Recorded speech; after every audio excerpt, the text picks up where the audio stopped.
সঙ্গর উচিত হেলমেট পরিধান করা। কাপ্তায় যাওয়ার পূর্বে রাউজানের এই জায়গাটা আমার কাছে বেশি সুন্দর লাগে, দুপাশে প্রাকৃতিক পরিবেশে ভরপুর, খুবই সুন্দর।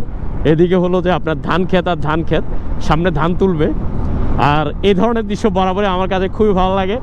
রাস্তাটিতে আসলে গাড়ি চালাতে একটু প্যারা বেশি, প্যারা বলতে আপনার সিএনজির একটু প্রবলেম বেশি। আর এদিকে মানুষগুলো একটু অসচেতন, রাস্তা যেমনি পার হয়ে যায় অনেক সময় প্রবলেম ক্রিয়েট করতে পারে।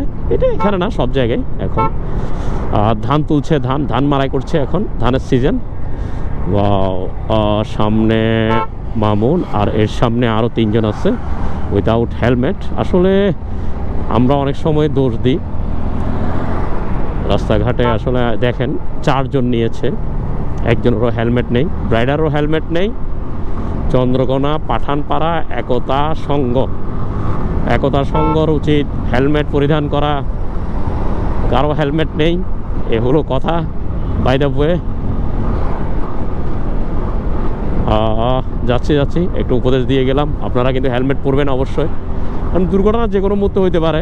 হেলমেট থাকলে অন্তত মাথাটা সেফ থাকলো, মাথা সেফটা খুব ইম্পর্টেন্ট বাইক অ্যাক্সিডেন্টে। ও হো হো হো, বেশি সিএনজির প্যারা এদিকে। সিএনজিগুলো কোথা থেকে কোথায় যাবে বলা যায় না, এটা সিএনজিদের এলাকা, এখানে একটু গাড়ি হিসাব করে চালাতে হয়। আবারও সে প্রাকৃতিক নীলিমা এলাকা।